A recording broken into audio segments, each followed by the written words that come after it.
ನಮಸ್ತೆ ಮೇಡಮ್. ನನ್ನ ಮಗಳು ಪೂರ್ವಿಕಾ ಅಂತ, ಅವಳು 3rd ಸ್ಟ್ಯಾಂಡರ್ಡಲ್ಲಿ ಓದ್ತಾ ಇದ್ದಾಳೆ ಅನಿಕೇತನ ಸ್ಕೂಲಲ್ಲಿ. ಗಾಂಧಾರಿ ವಿದ್ಯೆ ಅಂತ ಹೇಳ್ಬಿಟ್ಟು ಮೇಡಮ್ ಮಾಡಿದ್ದಾರೆ, ರೇಖಾ ಮೇಡಮ್ಮು. ಅವ್ರ ಹತ್ರನೂ ಕೂಡ ಅವಳು ಕಲಿತಾ ಇದ್ದಾಳೆ. ಬ್ಲೈಂಡ್ ಫೋಲ್ಡು ಎಲ್ಲದನ್ನು ತುಂಬ ಚೆನ್ನಾಗಿ ಕಲಿತಾ ಇದ್ದಾಳೆ ಅವಳು.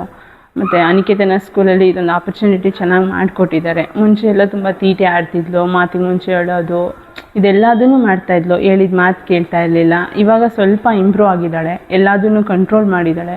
ಮತ್ತು ನಾವು ನಮ್ಮ ಮಕ್ಕಳಿಗೆ ತುಂಬ ಟೈಮ್ ಕೊಡ್ತಾ ಇರಲಿಲ್ಲ. ಬೆಳಗ್ಗೆ ಆಗ್ಬೋದು, ಸಂಜೆ ಆಗ್ಬೋದು, ಯಾವಾಗಾದರೂ ಆಗಲಿ ಅವ್ರು ಬಂದ ಮೇಲೆ. ಇವಾಗ ಅದನ್ನು ಕೂಡ ನಾವು ತಿದ್ಕೊಂಡಿದ್ದೀವಿ, ಟೈಮ್ ಕೊಡ್ತಾ ಇದ್ದೀವಿ. ಮತ್ತು ಮಕ್ಕಳ ಹತ್ರ ಯೋಗಾಸನಗಳು, ಬೆಳಗ್ಗೆ ಹೊತ್ತು ಮೆಡಿಟೇಷನ್ಸು ಇದೇನು ನಾವು ಮಾಡಿಸ್ತಾ ಇರಲಿಲ್ಲ ಫಸ್ಟು. ಇವಾಗ ಮೇಡಮ್ ಹೇಳಿದ್ಮೇಲೆ ಅದನ್ನು ಮಾಡಿದ್ಮೇಲೆ ಸ್ವಲ್ಪ ರಿಕವರ್ ಆಗಿದ್ದಾಳೆ, ಪರವಾಗಿಲ್ಲ, ತುಂಬ ಚೆನ್ನಾಗಿ ಓದ್ತಾ ಇದ್ದಾಳೆ, ಎಲ್ಲದನ್ನು ಚೆನ್ನಾಗಿ ಇದು ಮಾಡ್ತಿದ್ದಾಳೆ. ಮೇಡಮ್ ಹೇಳ್ಕೊಟ್ಟಿದ್ದಷ್ಟು ಮಾಡ್ತಾಯಿದ್ದೀವಿ.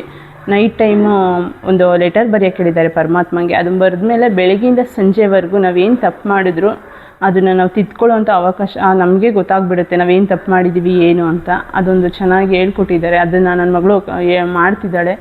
ಮಾಡಿ, ಅಮ್ಮ ನಾನು ಇದನ್ನು ತಪ್ಪು ಮಾಡಿದ್ದೀನಿ, ನಾನು ತಿದ್ಕೊತೀನಮ್ಮ, ನೆಕ್ಸ್ಟ್ ಅದನ್ನು ಮಾಡಲ್ಲ ಅಂತ ಹೇಳ್ತಿದ್ದಾಳೆ. ಅದು ತುಂಬ ಚೆನ್ನಾಗಿದೆ. ಅನಿಕೇತನ ಸ್ಕೂಲಲ್ಲಿ ಇದೊಂದು ಮಾಡಿಕೊಟ್ಟಿರೋದ್ರಿಂದ ತುಂಬ ಆಪರ್ಚುನಿಟಿ ಚೆನ್ನಾಗಿದೆ.